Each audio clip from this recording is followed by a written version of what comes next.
What are the different types of communications that exist in the health sector? What is the difference between communication and knowledge translation? How can the two fields benefit each other? And what are some resources for communications and KT? This episode is brought to you by the Master of Digital Media program at the Center for Digital Media. The MDM program is a 16-month professional graduate program that engages students in real-world projects and coursework that provides valuable leadership experience, training, and top digital media industry connections. Graduates have the know-how and confidence to work at the highest level in a range of industries as creators, producers, innovators, or entrepreneurs. Learn more at thecdm.ca.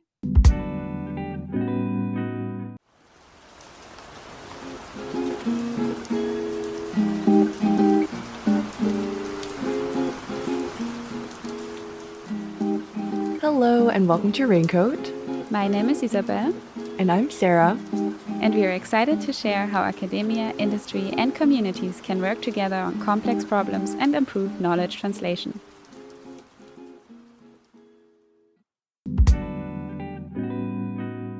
I communicate, you communicate, we all communicate. Today we are going to communicate about communications and KT in the context of health.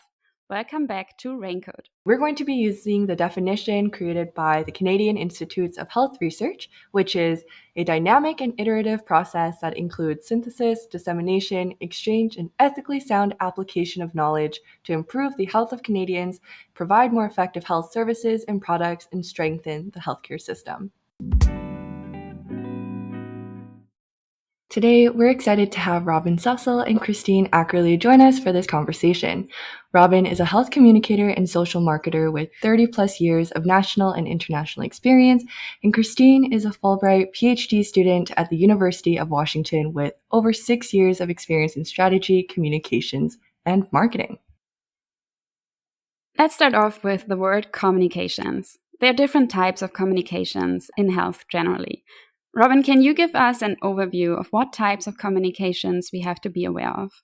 In healthcare, I sort of have three buckets that I think about. The first is corporate communications, and what we in Canada call corporate communications, and that may be somebody who is embedded in a hospital or a health authority who is doing communications and marketing on behalf of that organization.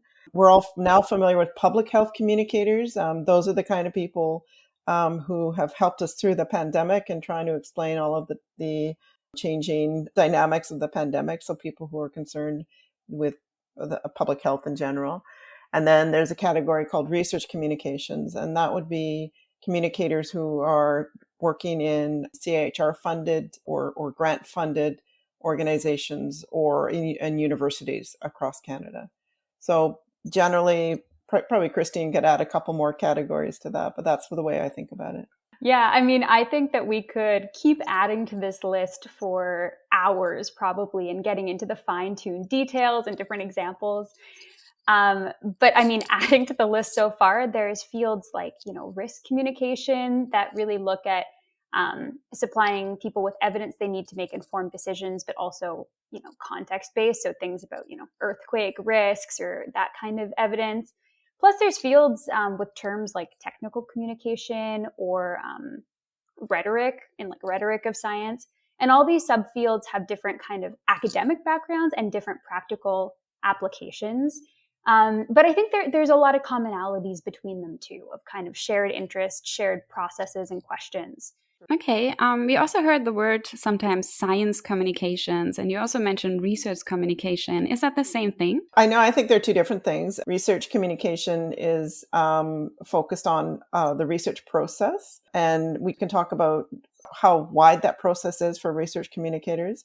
Science communication is more about understanding the results or the impact, I would say, of science, of which is, research is a subcategory, I guess. Research communication is based out of a research enterprise of some kind. So I use the examples of funded research organizations or universities. So like a research communicator might sit within a research office in a university. And for research communications, it really is it's a community relations position, like it's in using outreach to people who are involved in the research. You're also helping, you're helping different types of professions communicate with each other, because in a research enterprise, you'll often have different disciplines involved. And you're also helping update all of these stakeholders throughout the process as to what's happening and what stage the research is at. You are also, from a marketing perspective, often recruiting volunteers for like clinical trials, for example, or for studies of various kinds. And then at the end of the research process, you're communicating the results out to policymakers, out to the people who participated in the research, and out to other researchers who can, or health professionals who can start to make use of the research. In this conversation, we're going to be talking more about KT and communications. But one piece is, we don't know if they're kind of different or same. Is it like part of it, or they kind of two separate buckets? How should we kind of see the relationship between KT and communications? I'll jump in with saying I really like how you framed that as the relationship. We can absolutely get into the differences and the similarities, but I think trying to just bucket them into two completely separate categories is just less productive of a conversation. So focusing on the relationship, I think, is a really great place to start. I'll leave it there and let Robyn add her 2 cents. Yeah. I mean, I think the similarities are that they have the same goal, is to improve the health outcomes of people and communities. And that's something that I always try and keep in mind. But the reality is that there were communicators communicating about research and forming relationships in communities long before KT was ever a thing. And I come from a background in the HIV research community. I was a communications officer for a national research organization through the 90s.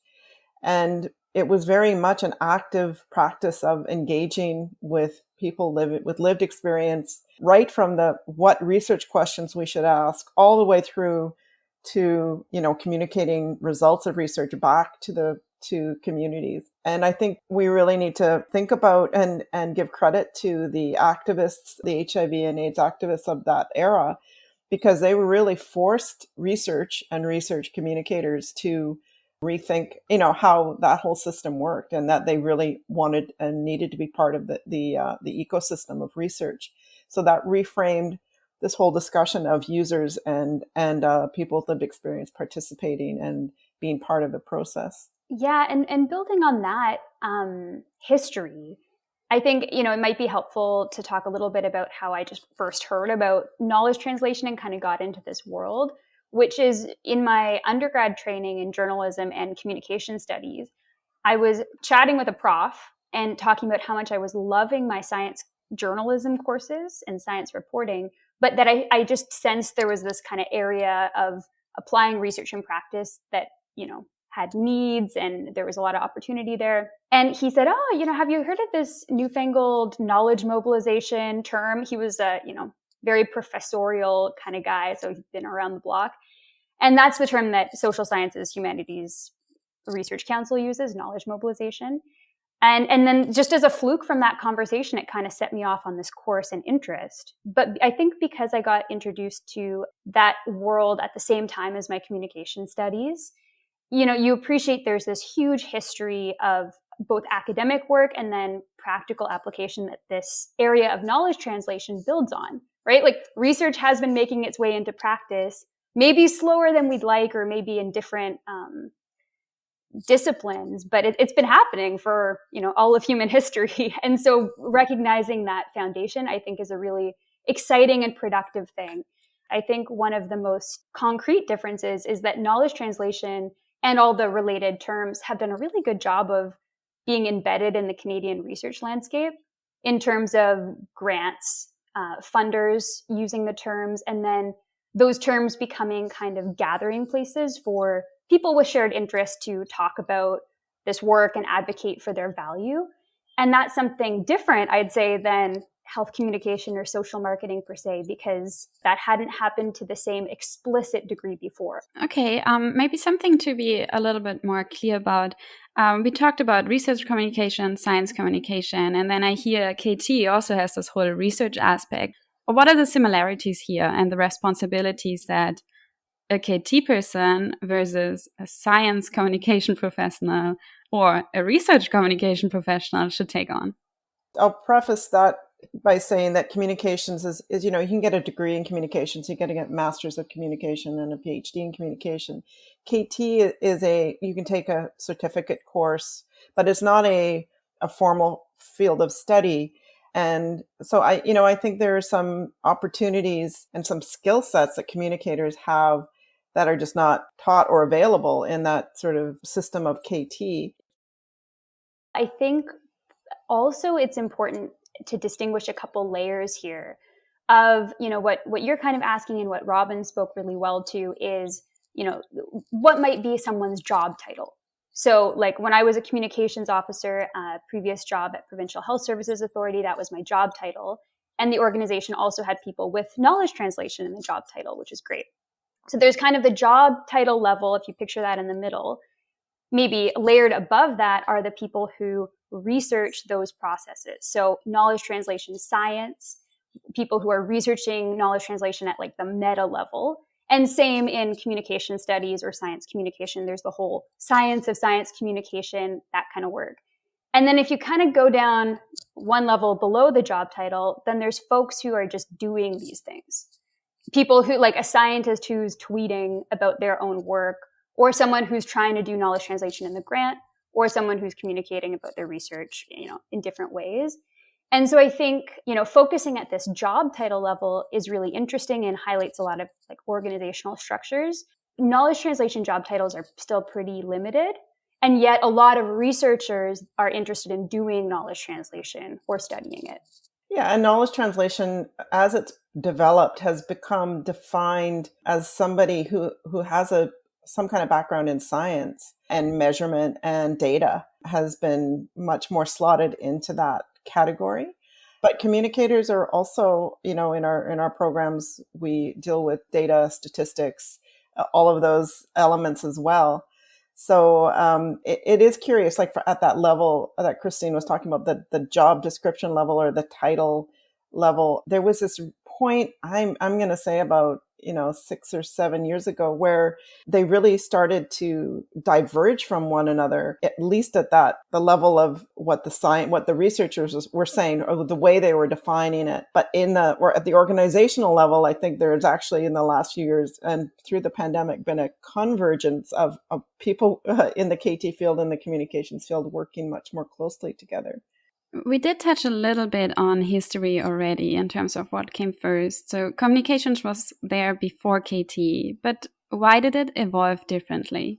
I'll jump in there and say, what's interesting with these questions about kind of the definitions and the differences is in a lot of cases, those differences are meaningful and helpful for how, teams organize, how they do their work, or for people to choose kind of what they're oriented towards and what literature or examples they use to inspire, whatever they want to call their work, knowledge translation, communication, and so forth. But I think getting too hung up on, academic turf wars doesn't really serve those shared goals, right? It's important for clarity, if you're making departmental lines or having job descriptions, but in terms of like the ideas and the core concepts, I think being more open-minded and curious about what other fields are doing is really helpful. So, I think your question is a great one about what came first and how it evolved over time. In the academic conversation, novelty has a lot of cachet. And so that can be kind of a loaded question of, what's really original. But for our purposes here, practically, I think some of the divergence comes just from, there's this massive interconnected web of related areas. Within communications alone, it's a huge umbrella field.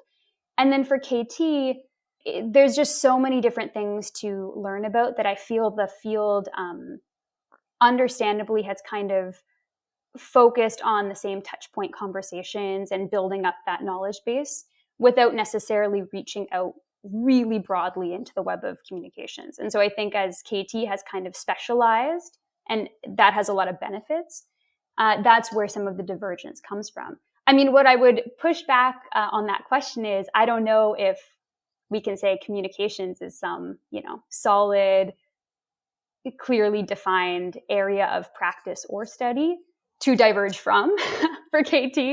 I think these are really overlapping areas, each with a lot of different parts. Yeah, I think I've been kind of famous for saying that 75% of KT is research communications, and I stand by that. And the other 25% I consider what is behavior science. So I mean, what KT people will call implementation science. So if 75% of it is research communications and 25% of it is behavioral science, KT is basically the packaging of that into something that has captured the attention and imagination of the science community and the granting community. And actually, that's a good thing because, Christine talked about, the research communicators and health communicators are not a cohesive group of people. I'm on a listserv for research communicators across Canada. I mean, that's the way we communicate still. It's kind of crazy. But the idea is that in support of the concept of research of KT is that it has grouped these things together into a package that has actually helped to move that dial of that 17 years between knowledge and practice and focused our attention on it. Okay, those clarifications really help to distinguish the terms and also understand all the umbrellas. We hear out of this that you have a lot of different communications, experiences, and skill sets. Where do you categorize yourself on this spectrum? I'll jump in with that. I've had the opportunity in, still a relatively early career, I think, to experience this from a lot of different vantage points. So in my academic life, like in my master's and currently in my PhD, that's staunchly in the researcher side of, looking as an academic, trying to have my work have the best impact and working with other researchers with the same goal. But then in my past work, like at PHSA, that was very much on the communication side with tastes of, the public health communication that Robyn outlined, but also the corporate communication, organizationally, things like internal communications to staff of, 20,000 staff members across the province that I would say fall outside of KT. And then kind of a blend of also being on the knowledge user side with the previous work experience, partnering with researchers and trying to implement what they were researching kind of in real time as a partnership for health impacts. And so from all of those, I mean, I would say now I still am proud of the term communicator and professional communicator. That's my personal preference. But I also have no problem calling myself a knowledge translator, especially if that's the term that makes the most sense. So like any good communicator, I think I'm pretty audience focused in what term and title I like to use. But truly, it's just that goal of helping people get evidence where it needs to go for the best impact. Robyn, what would you say? Well, I started my career as a research communicator and really was doing basically what we now call KT, like I mentioned in that HIV environment, and working so closely with the HIV community and the community of researchers that I worked with. But from there, I moved into more of an agency model where I had multiple clients. And in that forum, I was doing much more on the public health communication side. So doing a lot of campaigns, immunization campaigns, the kind of things that Christine was doing at PHSA as well. And then more recently, in using those campaigns, I did start to become trained using behavioral science. And I started to understand a little bit more about what it takes for humans to make change. So, I mean, I've started to learn more about what that implementation science part of KT is all about. So I still define myself as a health communicator, but, through that experience, it's fairly broad in terms of, a career worth of health communications. Like I touched on various aspects of those buckets. I feel like by the end of this conversation, I'm going to just have my mind blown with communications. But one piece that we mentioned is that both communications and KT ultimately really have the same goal of wanting to improve like the patient or the target audience that you're working for.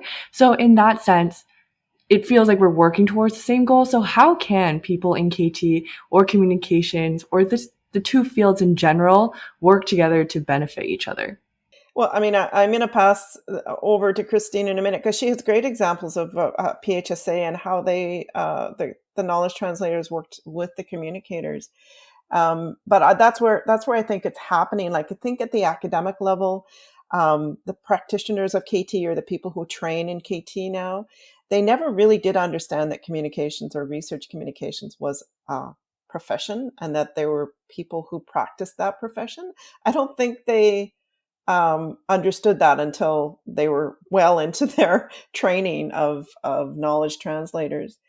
But they are aware of it now, and they always, mention the difference between capital C communications and small c communications. And by that I mean, every human communicates, and that's small c communications. And they just saw the need for these scientists doing KT just to be effective small c communicators, without really understanding that they were professional communicators who are, who have multiple degrees, in the various aspects of it. So I think it's not going to come from academia, that the way that these two groups can work together. It's going to come from practice. It's going to come from the way that people work in organizations.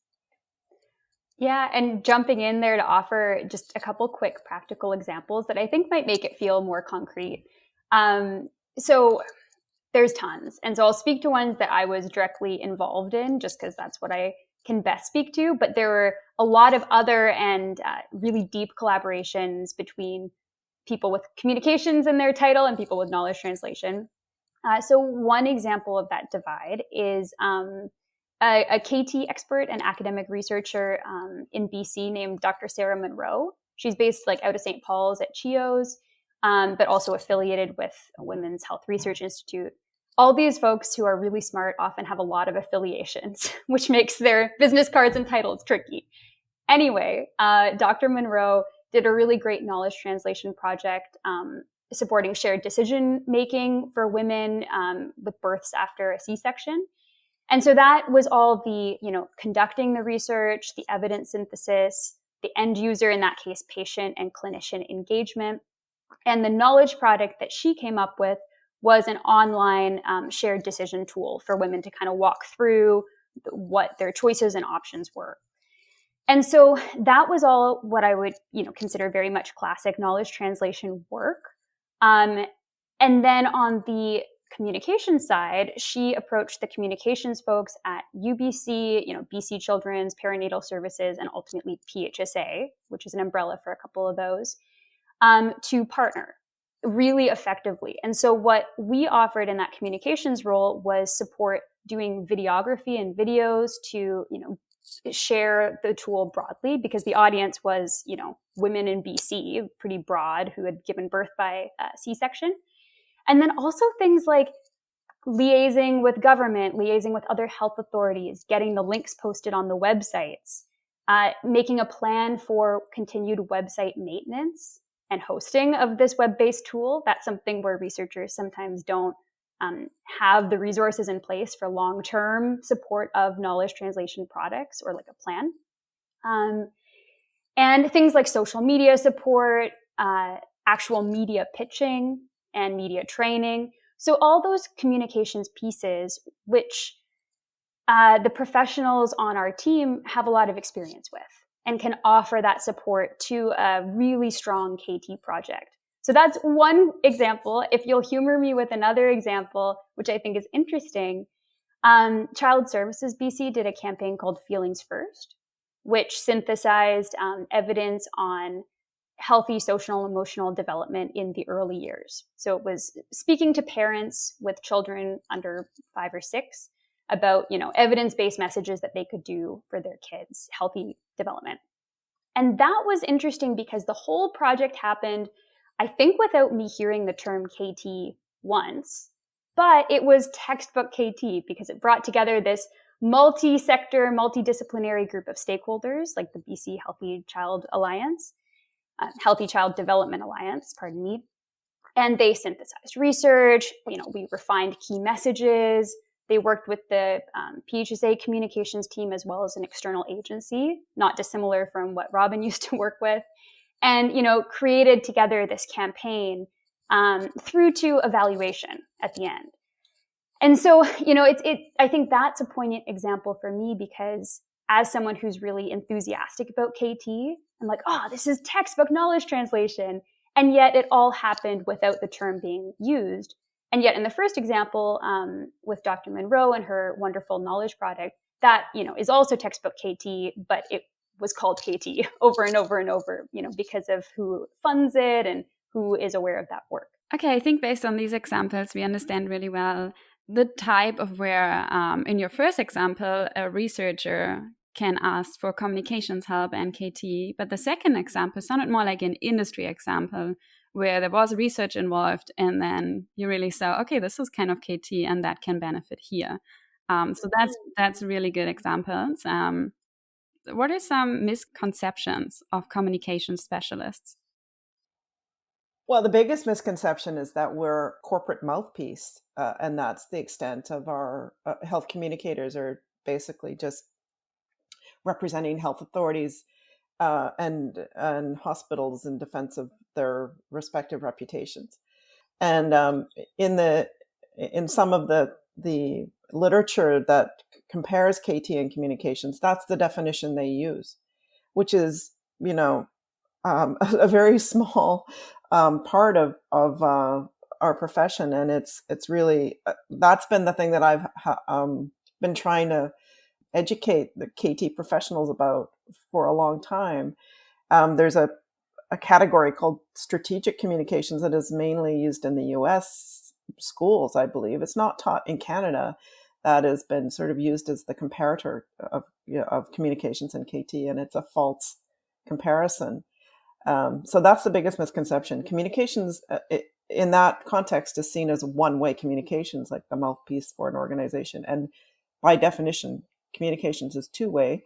And, health communicators in particular are very good at the engagement side and the interaction side with the people that we're trying to communicate with. Yeah, I'd build on that to say a misconception in this space. So we're talking research, health, and communication. Is that a communicator, who's not aware of knowledge translation theory, practice frameworks, would be of no help when it comes to solving problems, communicating research for impact. And I think what would surprise a lot of researchers who are, let's say, looking for help or support and saying, oh, I need knowledge translation here. If you have clear goals and an audience and you go to any trained professional communicator off the street, they're going to be of some help. Like there's a lot of the same questions that apply across complex technical subject matter, which is really anything, if you dig deep enough, gets really complex, that communicators are helpful asking those questions and coming up with those strategies. And I think the knowledge translation science and field of, the frameworks and all of the different theories are, helpful to direct researchers and folks to things they can consider. But just practical experience of a communicator can be a lot of help in this space. And I think that's often a misconception, and then they're undervalued.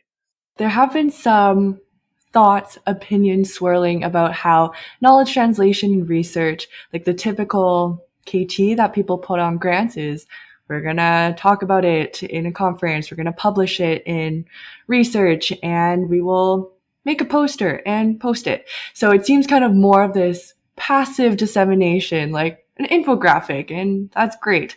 And then people have also gone on to say that how KT is becoming more synonymous with communication because it's so passive.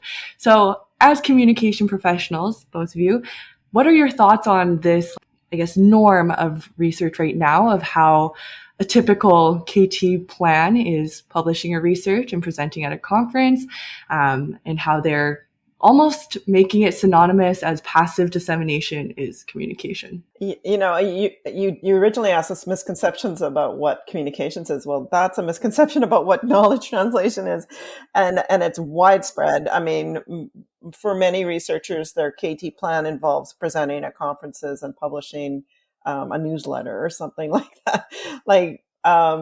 So I think there needs to be a lot more understanding on the part of the science community about what KT actually claims to be and what research communications has always practiced. And that is, it's not an end of grant exercise or an end of project or research project exercise.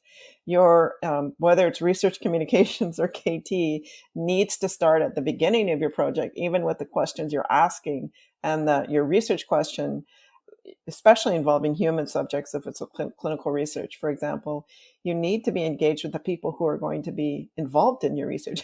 And so, and I think that's actually the knowledge translation community has done a better job than the communications community in trying to get that across to researchers. It's still an uphill battle, but for sure, both professions, best practices would have involvement and communications activities around your research from the very beginning and not at the very end. How can we improve awareness about the strengths of each field for professionals to improve collaboration and immediately also better outcomes? I think you hit on it in your question, which is really focusing on outcomes. So not just having the goals in mind, but also tracking, like, how did that work out for you? And I think that then when you recognize there might be a gap, like that just posting, once on social media or maybe just presenting a poster at a conference didn't really have the impact you hoped that it would. I think that can then beg the question, well, what else is out there? What other expertise could I access, or what other strategies might I try? And I think, this conversation, understandably, because of me and Robyn being here, has focused a lot on communication. But I don't want to kind of perpetrate the same mistake of narrow focus, of that there's so many other fields that come to bear on this knowledge translation conversation and good communication, right? So things like data visualization and graphic design, facilitation for like engagement in stakeholder meetings, public engagement, project management, change management. Like, I have a big list here that I could just keep going on of all these other fields that come to bear.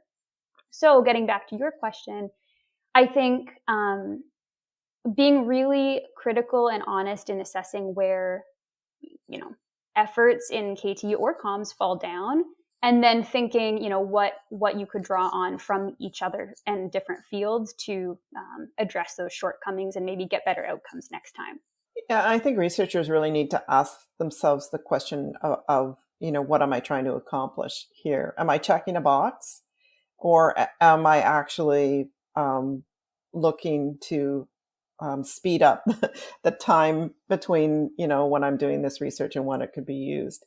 And if it's the former, check your box. I think CIHR in particular has gotten stricter and they're demanding more, but I hope researchers will look at the KT practitioners and the communicators around them, like in their universities, in their healthcare settings, and realize that they're an incredibly powerful resource for them to be able to make their research valuable to the world. So again, it's if they have true intent, then they will find the skill set available through both KT practitioners and communicators. To do more than tick a box. Yeah, and I would hope that everyone's ultimate goal is to impact the people that we are doing the research for.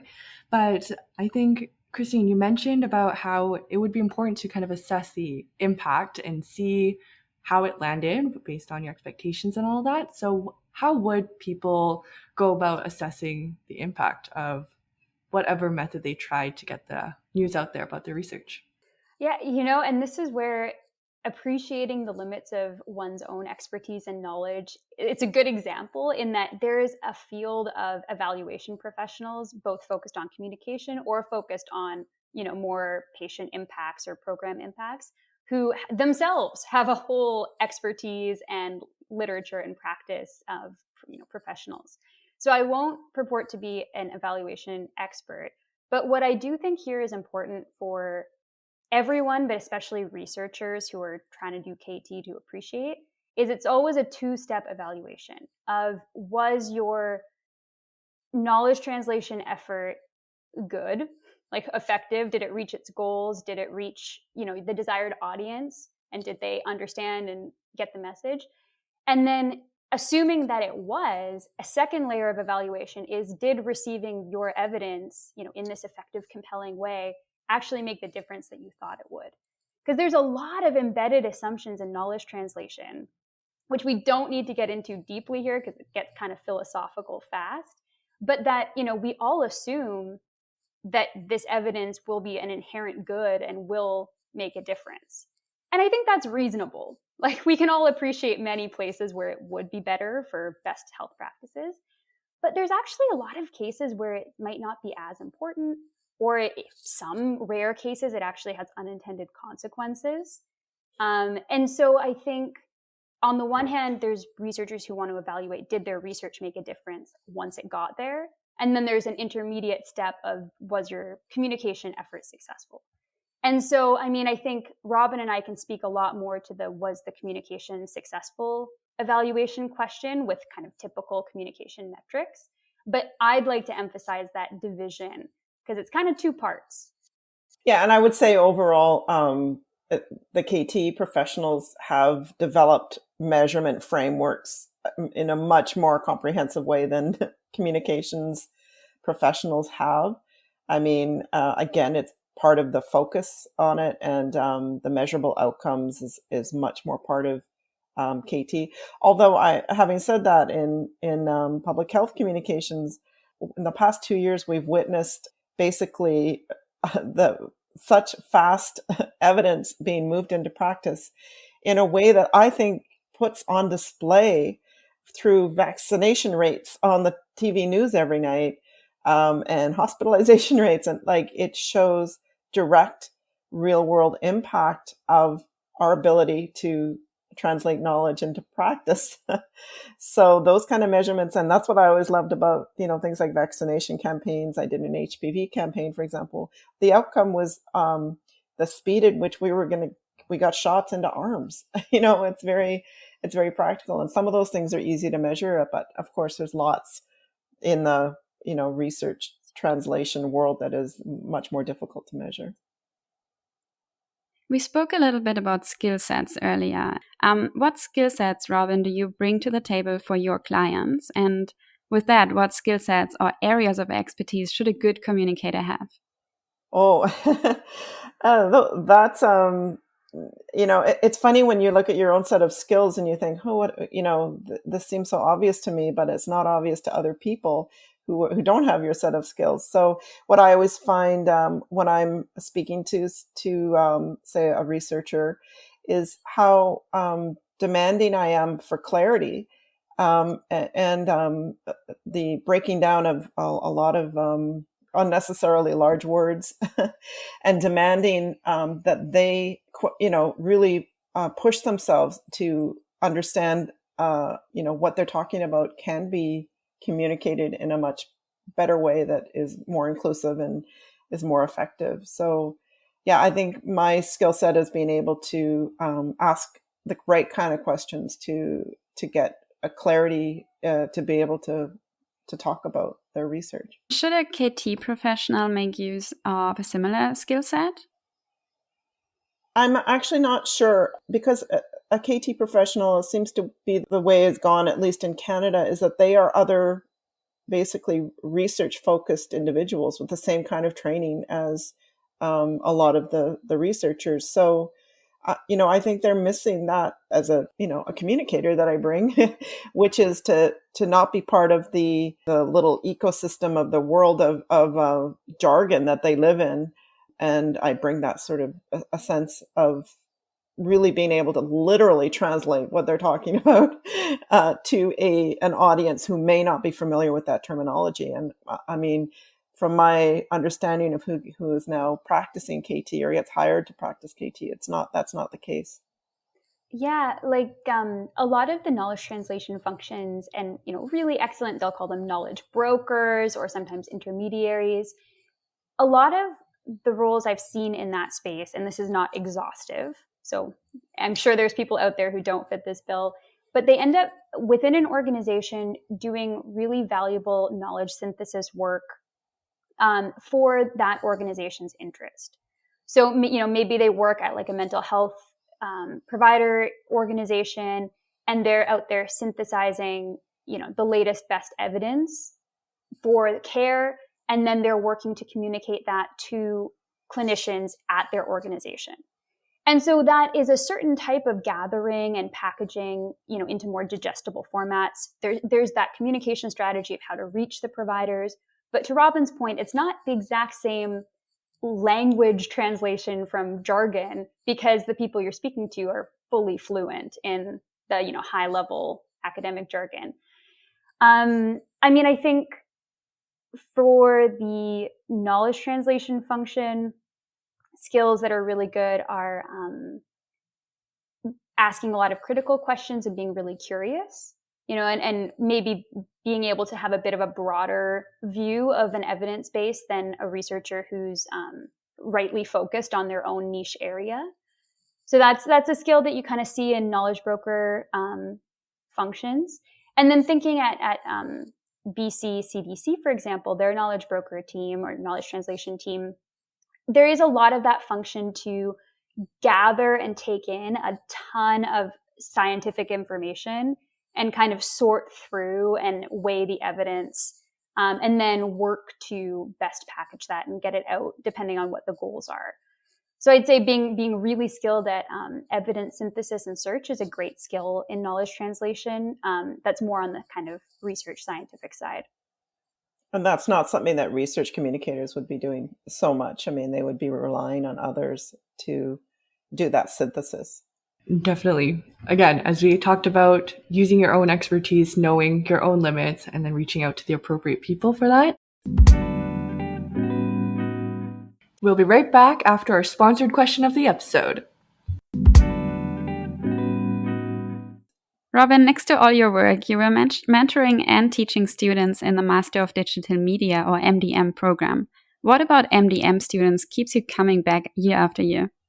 The students I teach at the MDM are at a very particular point in their careers, I think, where they all have undergraduate degrees and they're looking to make a change into the world of technology and digital products. And I just love the enthusiasm they bring and the wonder that they bring when they realize that especially Vancouver, has this whole ecosystem of digital companies and a digital community. So they have energy and they're just a joy to teach from that point of view. And they're also from all over the world. And I love the cultural and interdisciplinary aspects. We have students who are developers, engineers, artists, designers, project managers. And so that interdisciplinarity just makes it a pleasure to teach there. So Robyn, can you tell us about one project that maybe comes to mind that you can go a little bit more in depth? What information did they provide you at the beginning as a communication specialist, and how did you develop a strategy? How did you execute it? Well, I'll go back to the example I gave you when I worked in HIV clinical trials in the 90s. And this was a time where the HIV community was demanding to be part of the research process. And there was a lot of reasons why community members, individuals were not included in that process before that. Nobody thought they had very valuable input. They were lay people. They weren't educated scientists or researchers. The pharmaceutical partners often did not want people outside of the research endeavor to see what was going on behind the scenes. But it was really a very transformative era for clinical research. So what started to happen is we formed a community advisory committee, and people who were living with the illness that we were researching were part of everything from formulating the research question to reviewing the research protocol and also the informed consent process, which again had never been done before. And they were involved in recruiting individuals for trials that they were passionate about or believed in. And all the way through that process, I was involved. I was the communications lead, and I was involved in a community relations capacity. I was involved in making sure that they had the information they needed to make decisions in the level of language that they were able to appreciate and understand what was going on, and right through to the clinical trial recruitment, the study itself, and then to the end when we started to get results or a study might have been closed, and making sure that they were part of that information loop all the way through. And they also vetted all the materials that I developed to communicate to the wider community about the research and the trials. So, I mean, that's a great example. And they changed a lot of what we now take for granted as, patient voices as part of the research process. It was facilitated by my role as a research communicator. And like I said, in those days, there was no such thing as KT.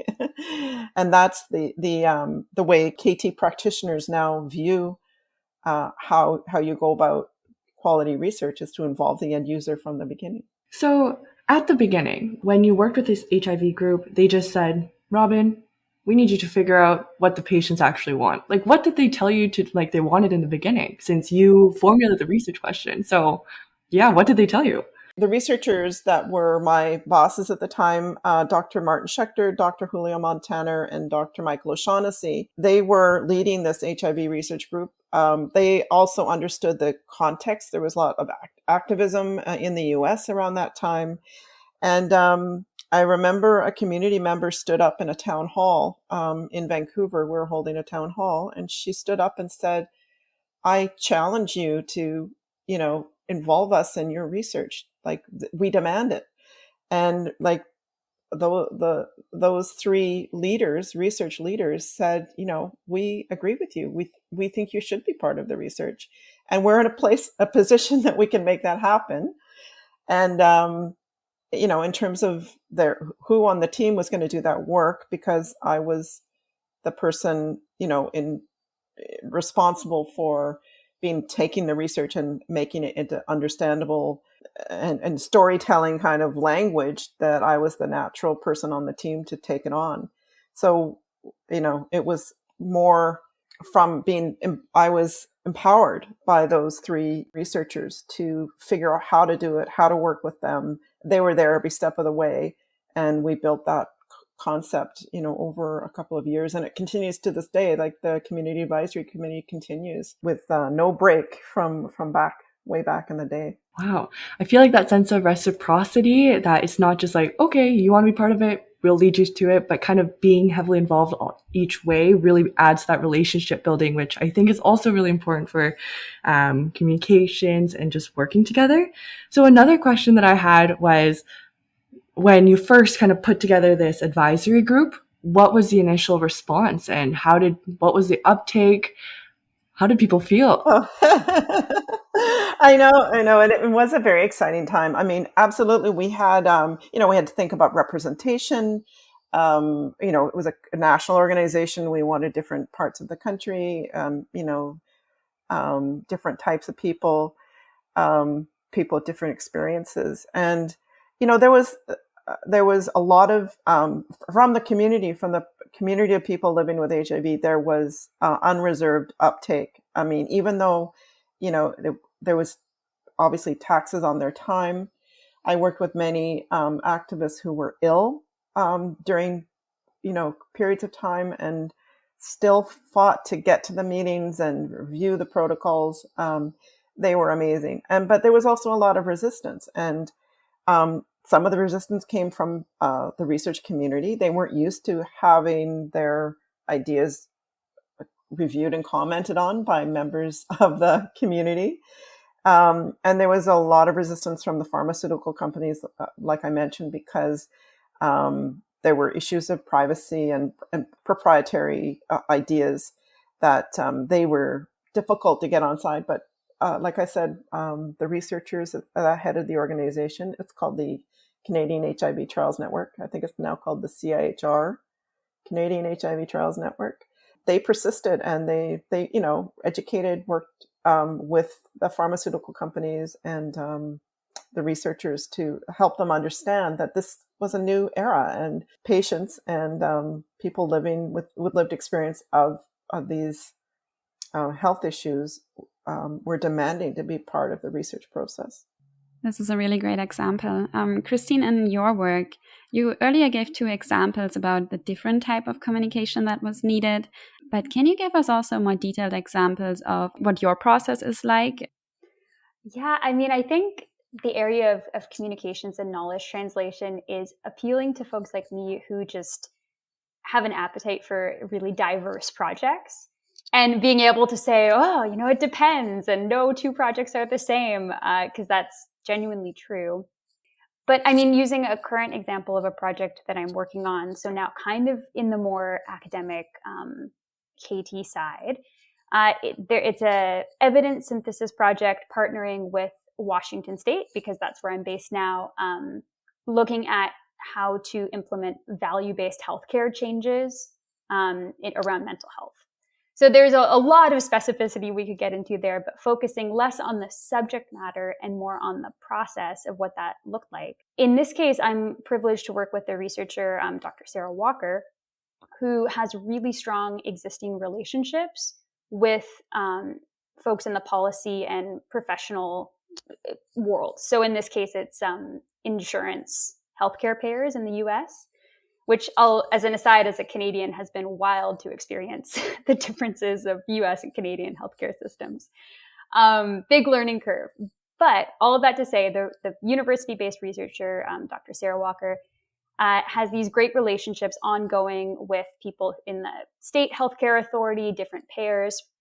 And from those conversations and kind of organic relationship over years, she experienced the benefit of that kind of knowledge translation of getting a research idea and kind of that policy pull and a sense of need for evidence about this question, like how to best do value-based care, how to better pay for health outcomes rather than just pay for volume of services is kind of the question.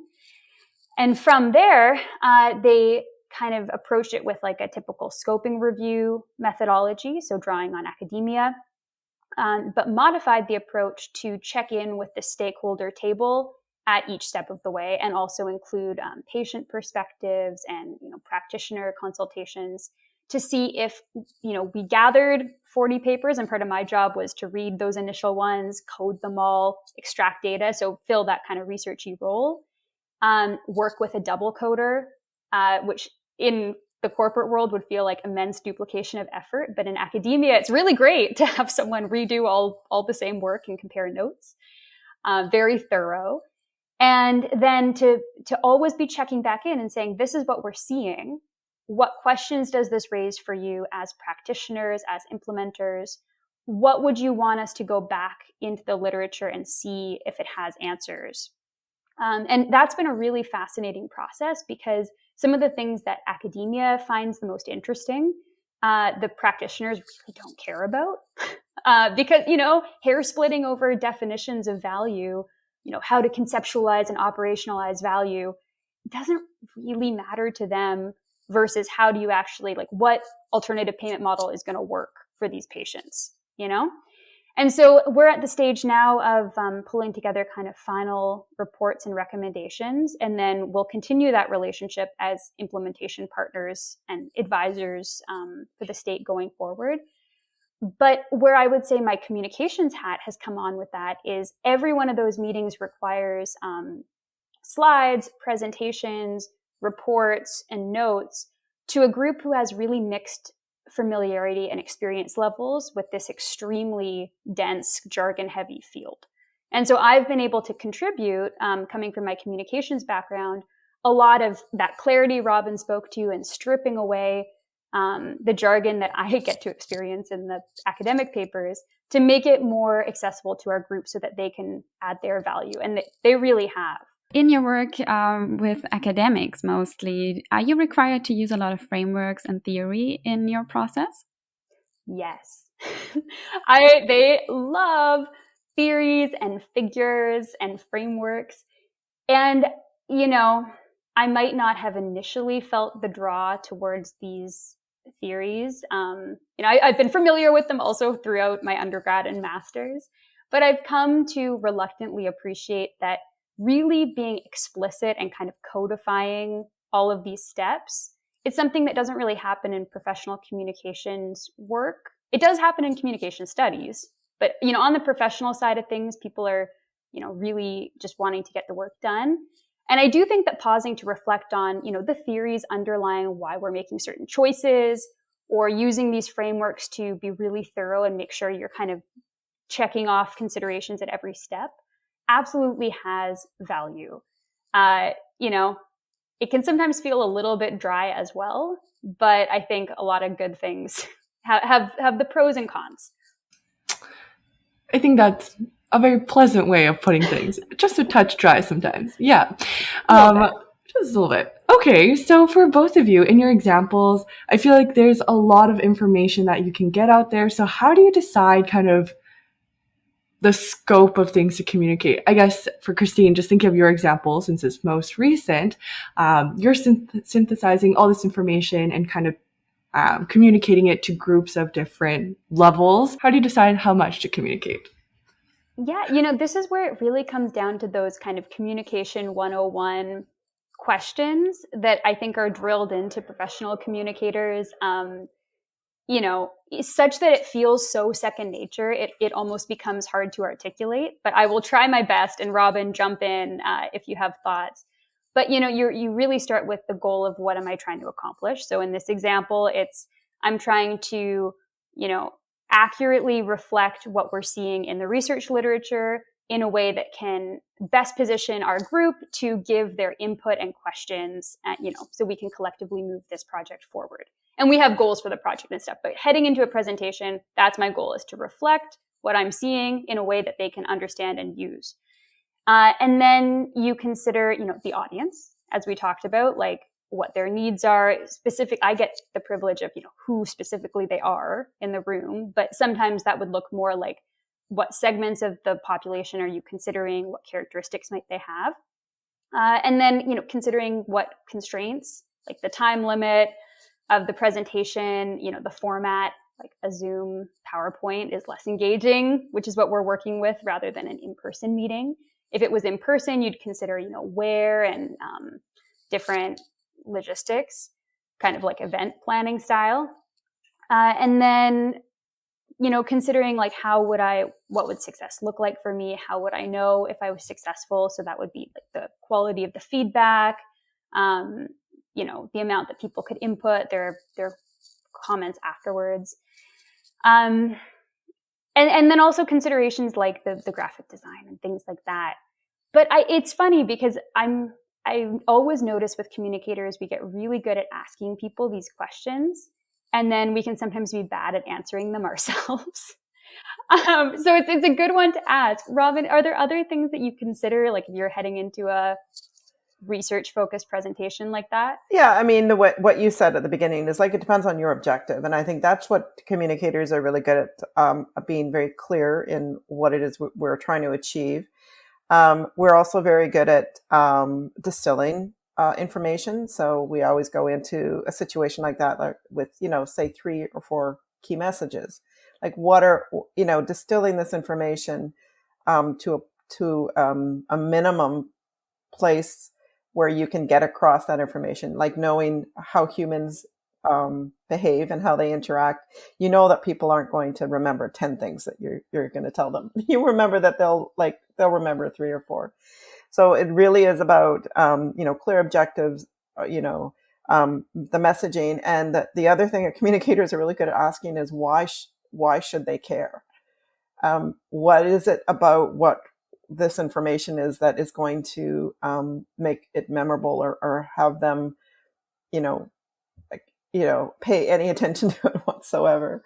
So yeah, those are the things when we're faced, with say in a campaign situation is what I've done most of my career, public health campaigns, is really, trying to get it to a place where it's easily understood, it gets attention, it's creative, understands human behavior to the point where, you're able to change it. And I use frameworks in my work too, as a non-academic, in terms of public health campaigns, we use behavioral frameworks. And there are lots of them that are in use, but it's not just an academic pursuit, and communicators also use those behavioral design frameworks. How do you deal with communications from multiple target groups? If you have multiple target groups, say with different goals or different purposes, then we would, again, ask those questions about, what kind of information do they need, distill it, think about why they should care about it, and segment them in a way using the communications tools that we have. We would, there are circumstances where you have to group those people together, but that would not be our preferred method. It would be to target them. Yeah, and I mean, I think I would always push, my clients or myself to try to be as clear as possible on who your primary audience is. And if it's, more than 2 or 3 really distinct groups, then I would reconsider the overall strategy and goals a little bit. Because, of course, there might be secondary and tertiary audiences that you want to consider, how your messaging would play with them, of course.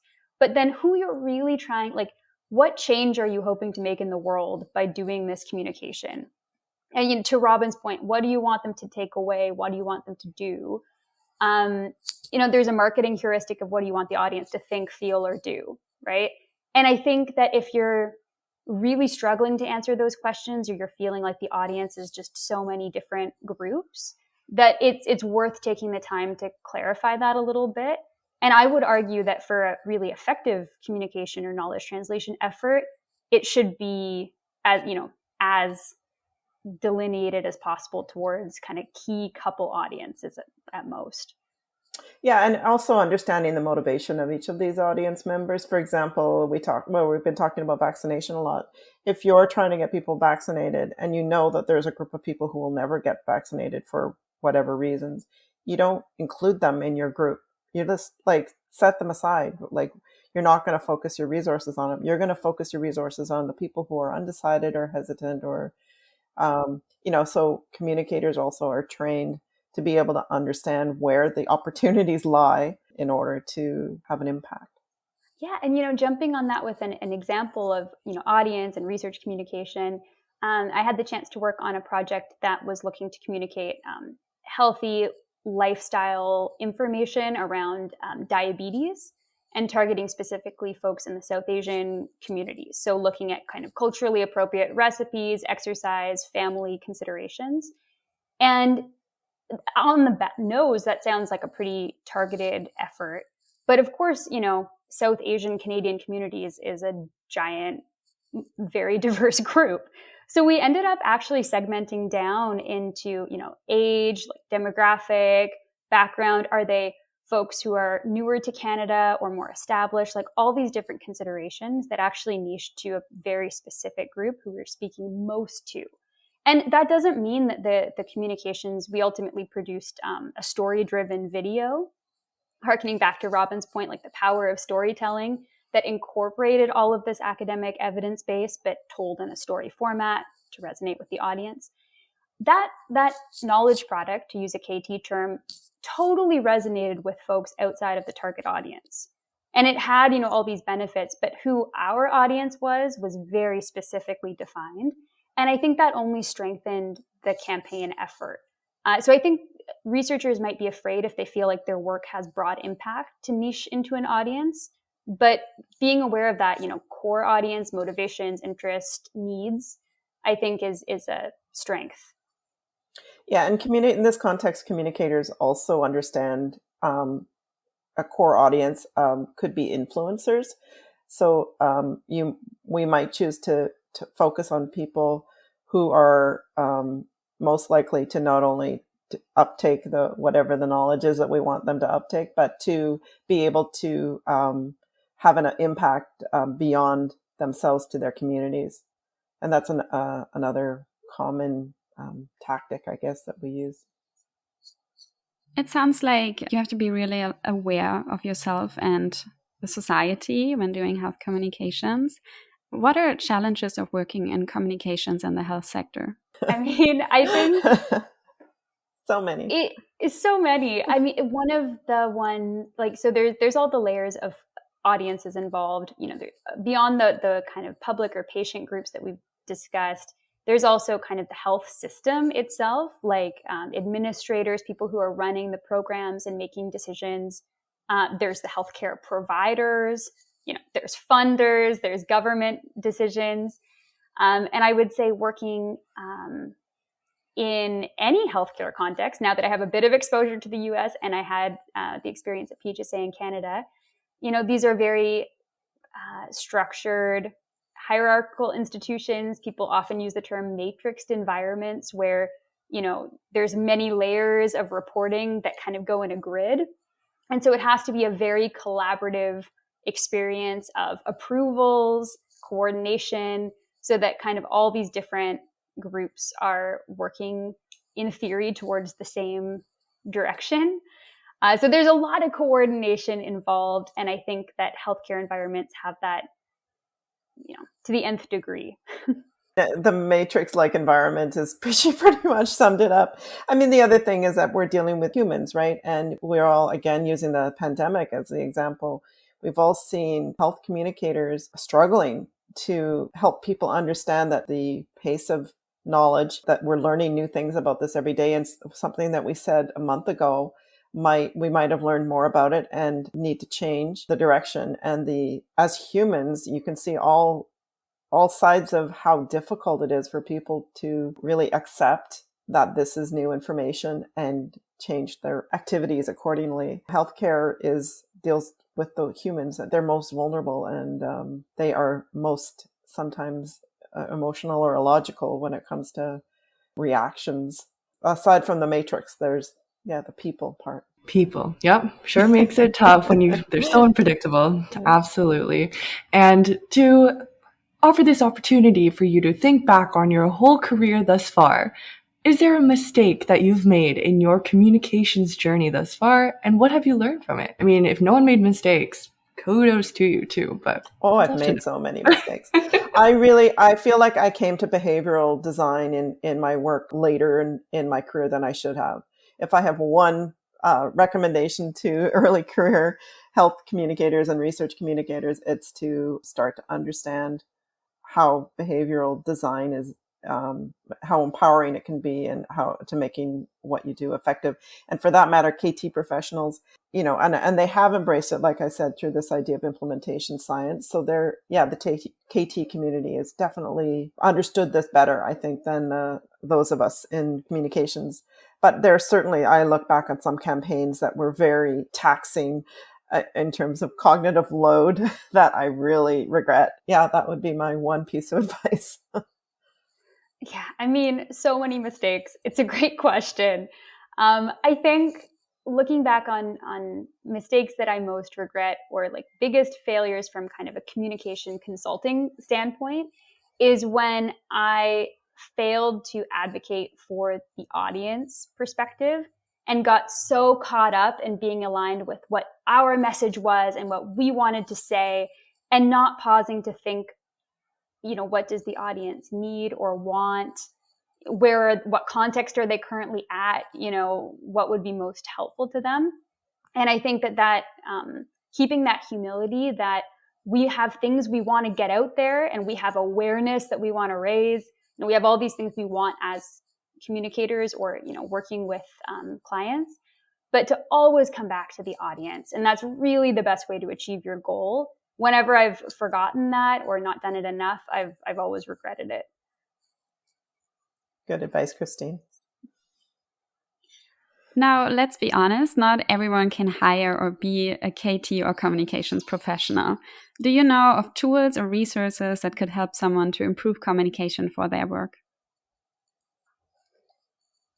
Yeah, I'll jump in with, I think, a hugely underused resource for a lot of researchers is just to reach out to the communications people in their own institution.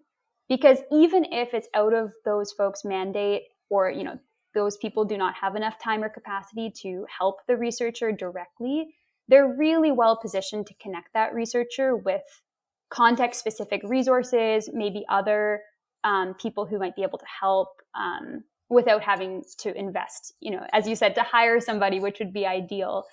So I think just not being afraid to reach out and ask for help or connect with communications professionals. At the same time, I think reaching out across departments and disciplines within a university can be a really great tool. So if you're working in, health science and looking to communicate your research, there could be really great partnerships with a communications academic who could bring a lot of the same kind of work, but mutually benefit by, studying the process or contributing to kind of a cool new project. But then the last kind of concrete thing I'll leave people with is there's a KT Pathways tool that Michael Smith Foundation developed that is a really nice entry point for researchers. It has a self-competency assessment, and it has a lot of links and resources. Also highlights a lot of BC leaders in knowledge translation. That could be a really good starting point to kind of ease into what tools and frameworks and models and all the terminology to get oriented. Yeah, I would echo that. The Michael Smith tool is really a great entry point. I would encourage knowledge translation professionals to look into doing advanced degrees in communications and learning it from the other side, just as much as I would encourage communications professionals to take some of that training in KT. I would really like more KT professionals and communicators in organizations to form communities of practice within their organization. We saw it a little bit in action at PHSA and what Christine was explaining. And there is a KT community of practice here in BC, but I would very much like to, and I mentioned I belong to a listserv of research communicators. I would very much like to see those this conversation continued and the collaborations continued, and the respect sort of learned on both sides for the skill set of both groups. And I would add that there is really passionate and knowledgeable centers for kind of knowledge translation, knowledge mobilization, information at BC and Canadian institutions. Most universities will have at least some knowledge translation, expert who is, happy to answer questions, point you to useful, relevant frameworks, learn a bit about your needs and direct you. So I think that, there's no stock answer of where a researcher without funding to hire somebody could go, but there's a lot of people who would be willing to help answer those questions. And then looking within your own institution is a great place to start. Perfect. Both great, tangible advice. So in this episode, we learned about the importance of knowing your limit and staying within it. So don't be afraid to ask for help and reach out to professionals because they can help you out. Communication is a two-way street, and a few highlights to up your communication game is to have a clear objective, know your audience really well, constraints, format, and the so what to get your message across. We've included the contact info for Robyn and Christine below for you to contact and learn more about communications and continue this conversation to further increase awareness and appreciation of KT and communication specialists as both groups ultimately work towards improving outcomes for all of us. Thank you to the Master of Digital Media program for sponsoring this episode. Learn more about the Master of Digital Media program at thecdm.ca. That's it for today, right from the heart of Vancouver. Keep in touch in the meanwhile on Twitter at RAINCOAT Podcast. Till next time. Stay dry and stay safe.